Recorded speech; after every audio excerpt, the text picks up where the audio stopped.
in the Maimer Vayedaber Elokim, Tavshin Chavtes, the Maimer the Rebbe said on Shavuos 1969, and we're holding chapter 8 towards the end of the Maimer. So we've been talking about the Chiddush of Matan Torah, the novelty, what occurs at Matan Torah at Mount Sinai.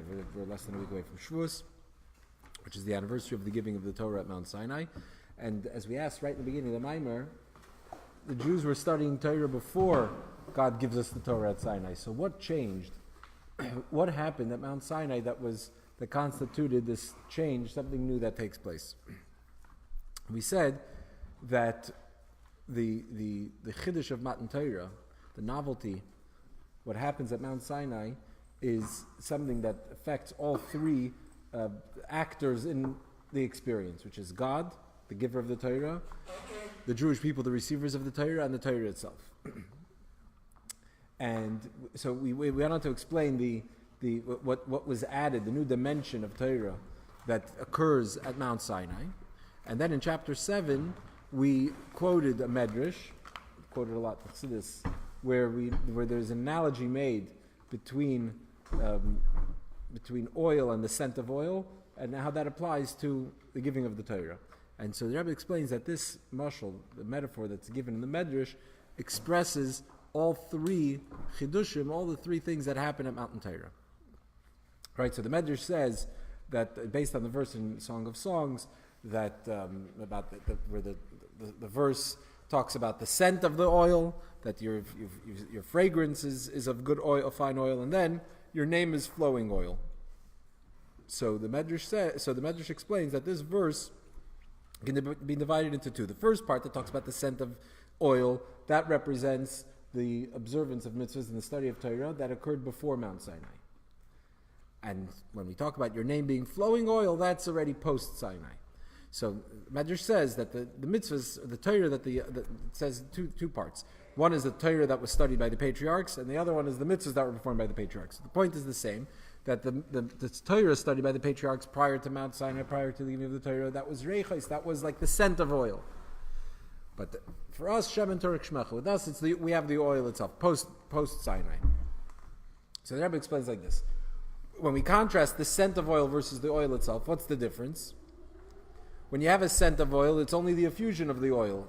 Or in the words of Chassidus, the words in the Maimer, it's a ha'ara. It's an effusion of the thing, but it's not the thing itself. So same way, Torah before Mount Sinai was Chachmasai Shel HaKadosh Baruch Hu, was divine wisdom, for sure. But divine wisdom, God's wisdom, is not God himself, it's God's wisdom. So it's an effusion, it's an extension or a step down from his essence. There's God himself in his essence, and then there is God's wisdom. And so when we say that prior to Mount Sinai it was reichos, it was the scent, that's because before Mount Torah, before God gives us the Torah that was studied was the wisdom of God. But at Mount Sinai, what happens? We get the oil itself. Meaning God's essence, God puts his essence into the Torah. As we quoted from the Gemara, Anoichi, the opening word of the Ten Commandments. Anoichi, that word is a Rosh Hashanah, is an acronym for Anom Nafshik Sofis Yavis. God says, I place my soul, my very soul, I insert it into the Torah, write it into the Torah, and give it to you. So before Matan Torah, there's the scent, there's the effusion, there's God's wisdom. After Matan Torah, what do we have? We have God himself. We have the oil itself. So that's how we see the first chiddush of Matan Torah with regard to God, that prior to Matan Torah, God's essence was not invested, as it were, into Torah, but at Mount Sinai, God puts his essence into Torah. So what was before? No essence of him? It was his wisdom. It was godly, for sure, but it was God's wisdom. The very big difference. We're going to see soon the ramifications of it. I mean, we discussed it, but we'll get back to it now in chapter 8. The second thing we said about the difference between the scent of oil and oil itself is that when you have the scent, when he says, the Medrash says that Shemen Turak Shmecha, your name is flowing oil, what happens? Ka'adam Shemeirik Mikeli Lekeli. It says, like when a person who empties from one vessel to another vessel. When you're talking about pouring oil, so what happens when you take oil out of one cup and pour it into another cup? So the oil is missing from the first cup and is now present in the second cup, but it's lacking in the first.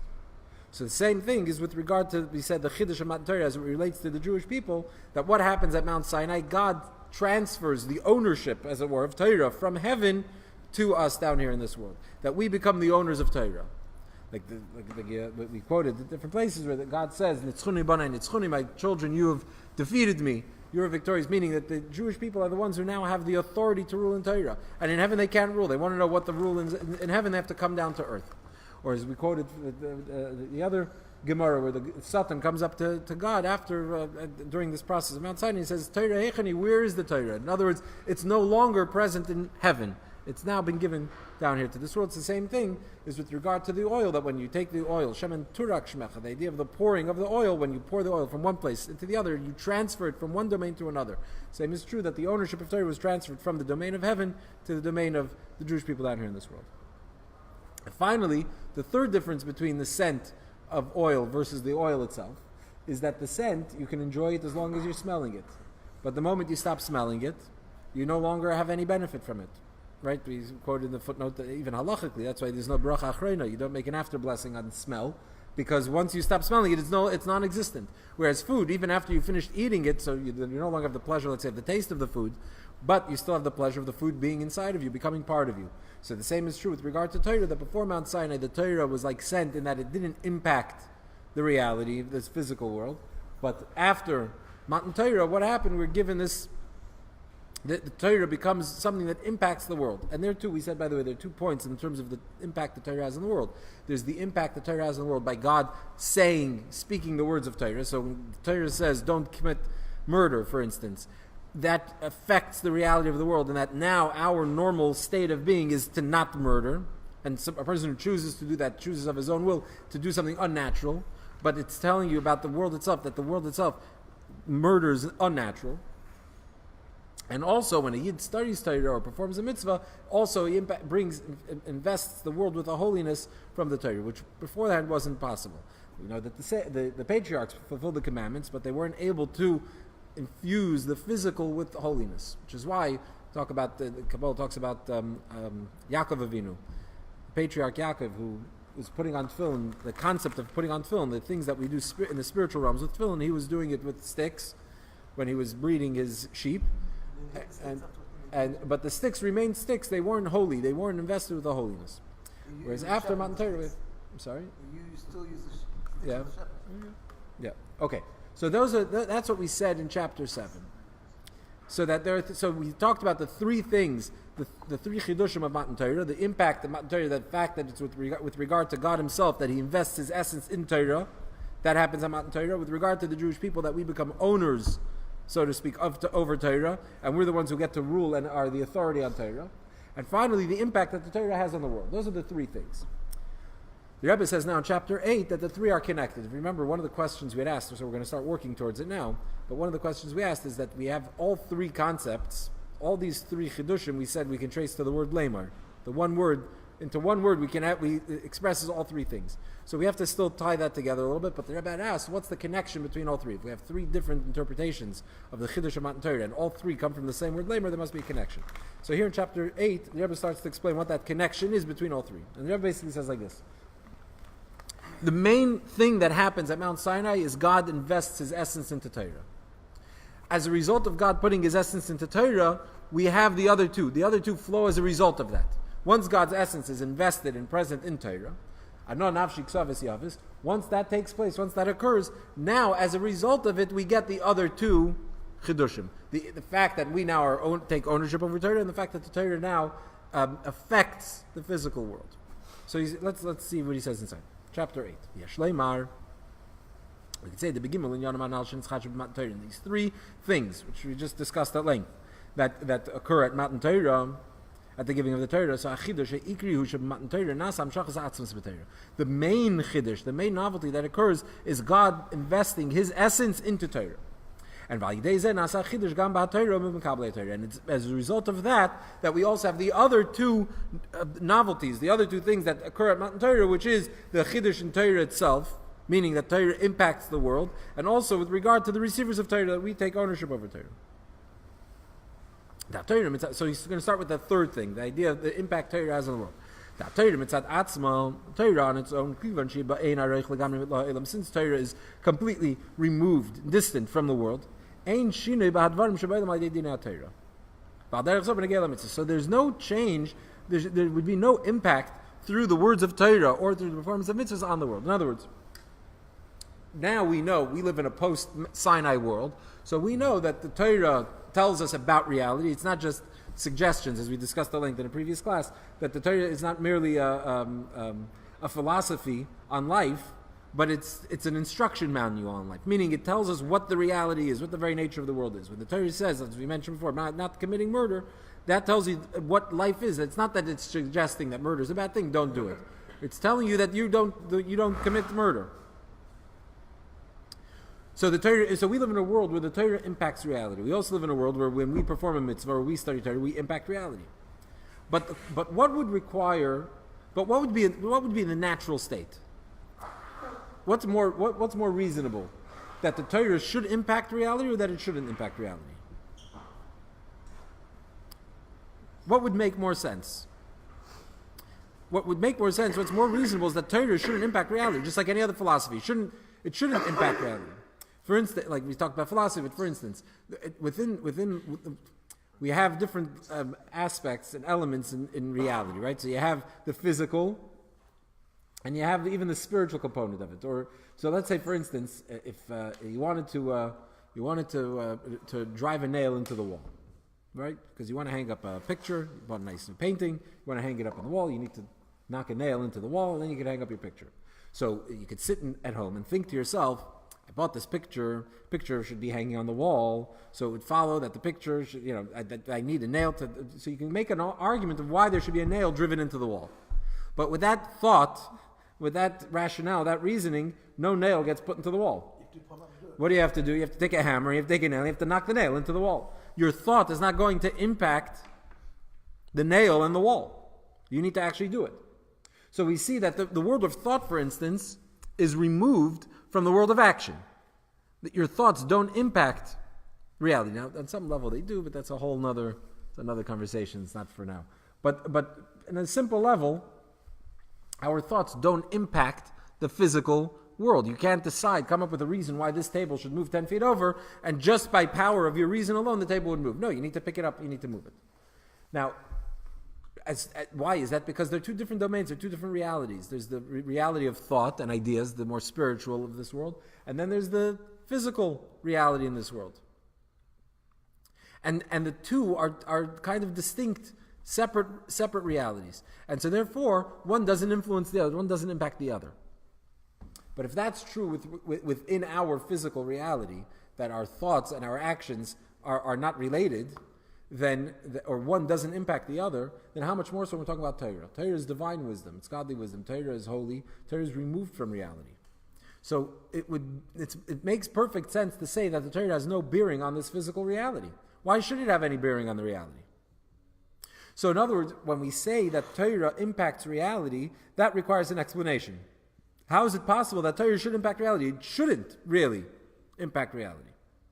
Right? So that's what requires explanation. How is it that today we live in a world where the Torah impacts reality? And by us studying Torah, we remember we quoted, Yispardu Kol Pei L'Yavin, you're learning Hilchas Treifus, and you're impacting this reality.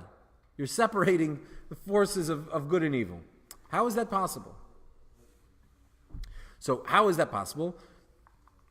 We said God puts it at Mount Sinai, that happens. But the question is, why does that happen? Or how does that happen? So the Rebbe explains, so how is it take that the Torah and mitzvahs should have the capacity to be able to influence and impact the world? Because at Mount Sinai, God invests Torah and mitzvahs with His essence. And therefore, once Torah and mitzvahs are invested with God's essence, so now they can impact reality. If you remember, we touched on this briefly earlier when we talked about Yud Kei Vav Kei, the name of God as it's embedded in the soul, and the name of God the way it's embedded in the body. So we touched on this topic a little bit, and this is something we talked about in previous Mamarim as well. The spiritual and the physical are two separate realities. They don't really coexist, or they don't influence each other directly. They're separate from each other. Ein arech, there's no measurement. They're completely removed from each other. But when we say essence, the essence of something is everywhere, because it's the essence of it. So if it's the essence, then you can find the essence in every part of whatever it is that comes from the essence.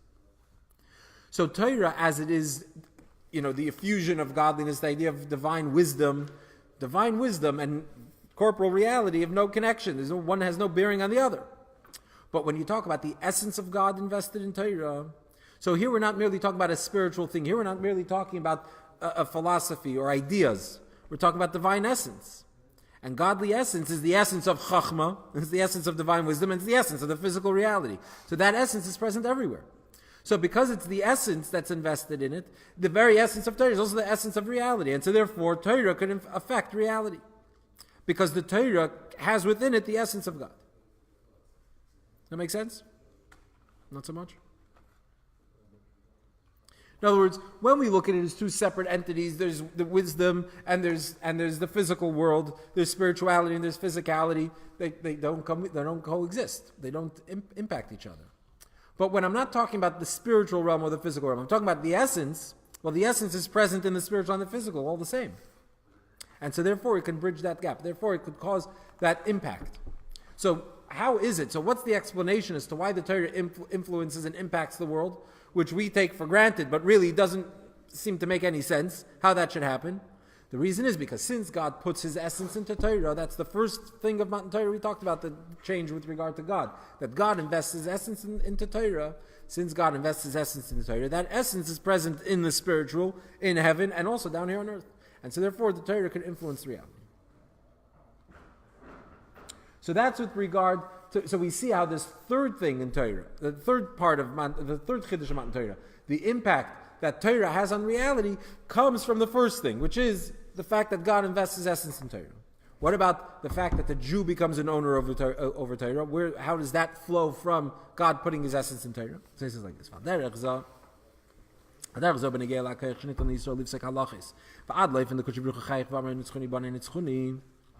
The same is true with regard to the power that was given to the Jew at Mount Sinai, that he has the ability, the authority to rule on matters of Torah, to the point that God laughs and says, my child, you've defeated me, you've bested me. The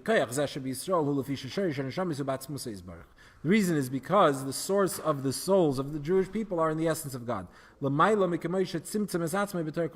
Higher than God as He lowers Himself or constricts Himself into the form of Kutcher Brichu. What does this mean? The Gemara says, in a few places, Yafa koyach haben mikoyach ha'av. Famous quote from the Gemara. Yafa koyach haben mikoyach ha'av means that the child's power is greater than his father's power. Technically, it's talking about a halachic thing, that the father, in order to collect a loan, there needs to be an oath administered, but a son who's inheriting his father, he doesn't have to, that you can extract that loan without having to administer an oath. But that's the legal part. But it also represents a general. You can have a child, it's also a statement sort of about reality. You can have children who are better than their parents. Better, we don't just mean that morally they turn out to be better, but that's certainly part of it. But even in terms of their abilities. You can have children that turn out to be more exceptional than their parents. A parent that could be an average person that could have a child that's a genius. Right? Or a parent that's physically weak that has children that are physically strong, physically able, talented, more talented than their parents. It's possible for a child to be better than their parents. How is that possible? If a child comes from their parents, how is it possible for a child to turn out better than their parents? How is that possible? You come from your parents. How can your IQ be any higher than your parents' IQ? If anything, it should be diluted, or at least the same. Yeah. But how's it better? So the reality is, the child could be even greater, come out better than the parents. But Chassidus explains, what does that mean? That the fact that the fact that a child turns out greater than their parents, that too comes mikoyach ha'av. That comes from the parents. In other words, the parents are the reason that the child could turn out better than the parents. What does that mean? So we know that we have our talents and our abilities that are revealed, that are expressed, that we channel, that we harness. Or let's even look at it. Let's look at it in more simple terms. A person has an ability to see. When the power to see, the capacity to see, meets a healthy eye, when they come together, now you could see. But there's a potential within the parents that's beyond even the way that potential comes out into reality, into practice. There's the essence of the parents. The essence of the parents has potential that's endless, that's infinite. That infinite potential and possibility then is channeled through, let's say the power of sight, the power to hear, even intelligence. All of that is as that power now takes on a shape and a form. So that's why it's called koiches hagluim, the revealed abilities, because they're potentials or powers that take on a certain form. Once it takes on a form, now they're revealable, now they're relatable. We can understand what kind of power and what kind of potential it is when it comes out in the form of drawing, or it comes out in intelligence and so on. But there's also the koiches atzmiyim. There's the essential power that a person has, the potential for anything that's present in everybody, which is why it's possible for a parent, let's say, who's blind, or a parent who's deaf, to have children that can see or can hear. Why? If a parent doesn't have the capacity to see, how could they have children that have the capacity to see? The point is because that potential for sight in its purest form exists in the parents.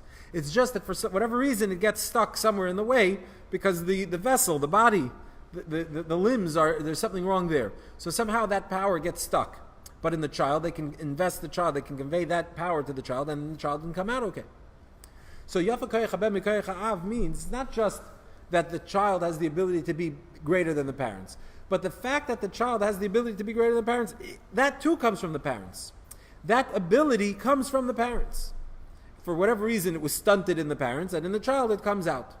But that too comes from the parents. So the same is true with regard to what we're talking about, the impact on the Jewish people. God, as He's called by names, as we talked a little bit also in our earlier class in the Maimer, when we talk about names, the names are a certain definition, a certain description. Why does God have many names? Because God is known in many different ways. So in whatever way God chooses to be known, that's the name we call Him by. So God wants to be known as kind, we call Him Kale. Right? He wants to be known as just or as limiting, you call Him Elokim.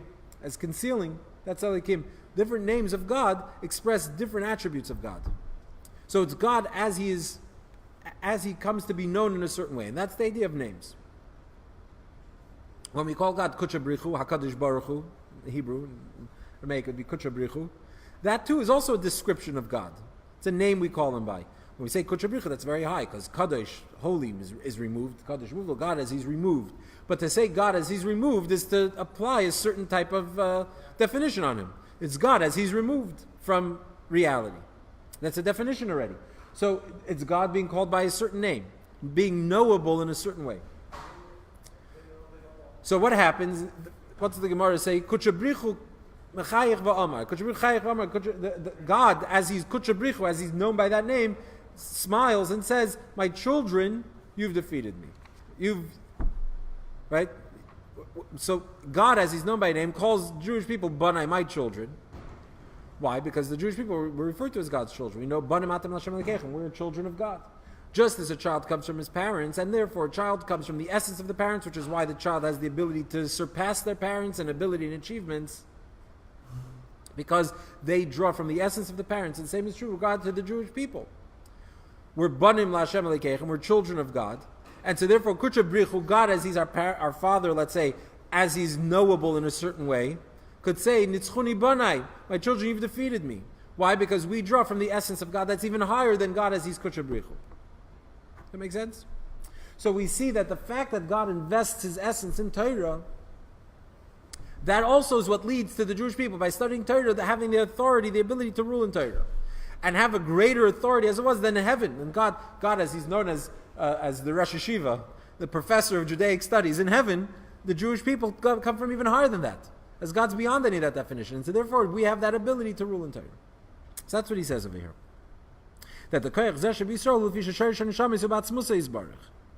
reason is because this ability in the Jewish people to rule, to be the authority on Torah, comes from the fact that our souls are rooted in the essence of Hashem.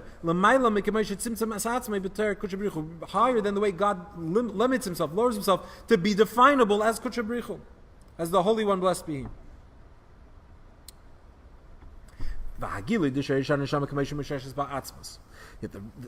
For this to be revealed, the neshama, see, here's the thing.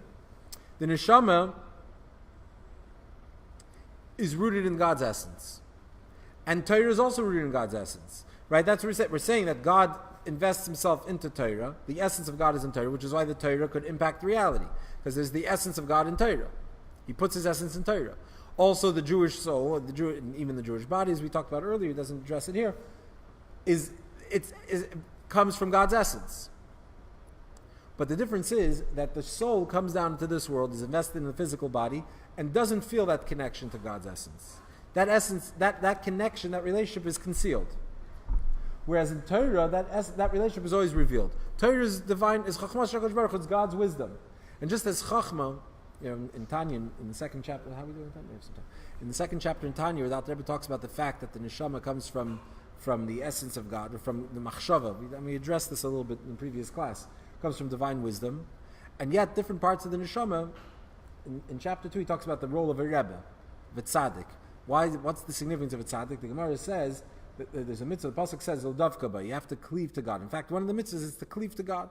So the Gemara asks, how is it possible to cleave to God? He's a consuming fire. And how do you embrace a fire? You run away from fire. You get burnt by fire. How do you connect to fire? So the Gemara says, connect to Talmidei Chachamim, and it's like as if you connected to God.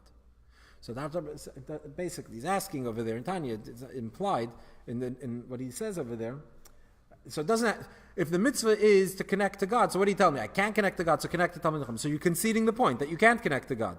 And so therefore we have to settle for second best. Cleave to the Rebbe explains, no, you are. By cleaving to a tzaddik, you're cleaving to God. That's exactly what the Gemara is telling us. That cleaving to a tzaddik, how so? Because based on the explanation the Rebbe gives there about the soul, that the soul comes down from him. Just as a child begins as a seed with the potential for everything, and that seed comes from the essence of the parent, and yet during 9 months of pregnancy, that seed turns into a fetus that then starts to develop limbs and organs and so on and so forth till you have a fully grown and fully formed and developed child. When the child comes out and is living its own separate life, which part of the child recognizes its connection to the parents? Its mind. In your mind, you have the awareness that you come from your parents. You know that you are of your parents. But in your toenail, which is sort of the lowest end of the spectrum within the human being, does the toenail feel its connection to the parents? No. So how does the toenail come into contact or in touch with its source, with its parents? Through the mind. It's the mind that creates that connection, or doesn't create, but reveals that connection. So the same is true within the descent of souls into this world. That souls come down and they go through many, many layers and levels and many worlds, and the lower they come, the more distant they feel, or the more they're concealed, or their source is concealed. The more distant they come. Still they have souls that are toenail souls, meaning they come into this world, don't feel their connection. By connecting to a tzaddik, who's like a mind soul, Reish B'nai Yisrael, a Rebbe is called a Reish B'nai Yisrael, the head of the Jewish people, just as the head is conscious of its connection to its parents, never loses that awareness, so it's by connecting to a tzaddik, the tzaddik reveals your connection. So it's not that the toenail is connected to the parents through the brain. The toenail is directly connected to the parents exactly the same way the brain is. It's just that the brain has that awareness, and therefore it reveals to the toenail its connection. So that's kind of what we're saying here. Different but similar.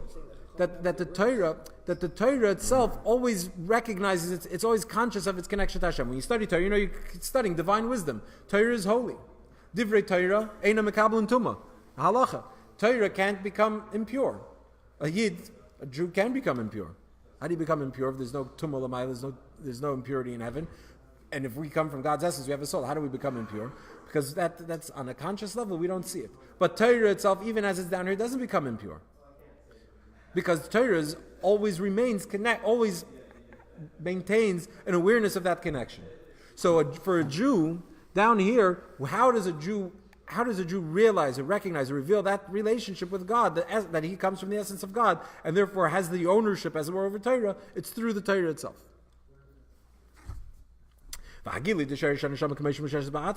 To reveal this source of the soul, as it's rooted in the essence of God, and to have that revealed within the soul as it comes down here. Not only the soul as it comes down, as it begins its descent and goes through its descent, but to the extent that we should feel it, even part of the neshama that's invested within the body is it's through the Torah. through the opening of the Ten Commandments of Mount Sinai is with the word Anoichi, which is, as we said in Rosh Hashanah, I place myself, I've written myself and given myself into my essence. God says, my soul, my essence into the Torah. That he, so to speak, put his essence into Torah.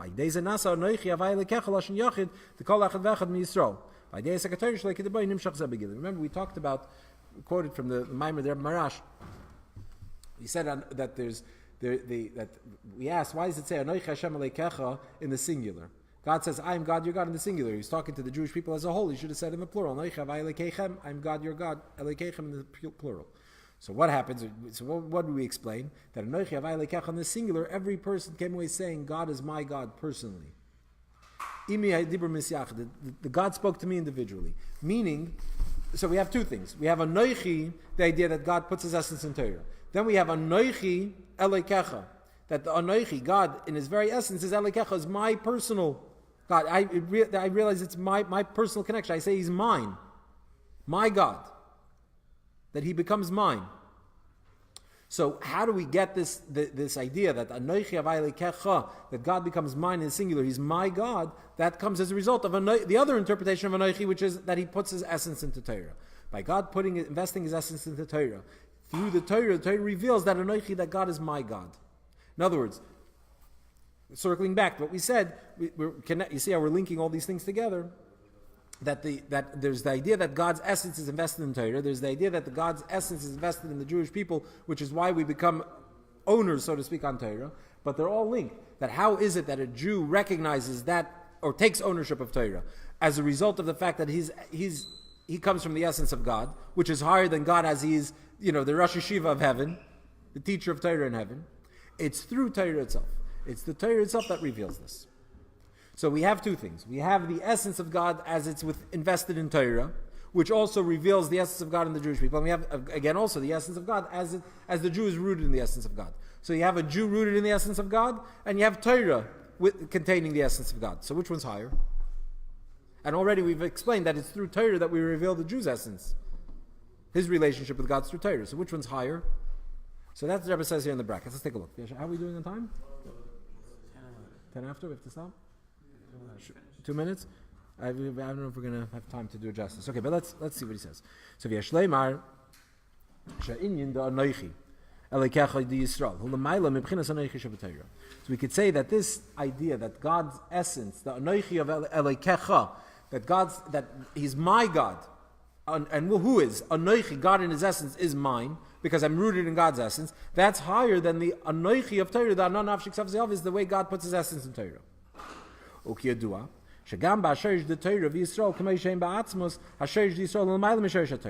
Because as is known that in their source, as they're rooted in the essence of God, both Torah and the Jewish people are rooted higher in the essence of God than Torah.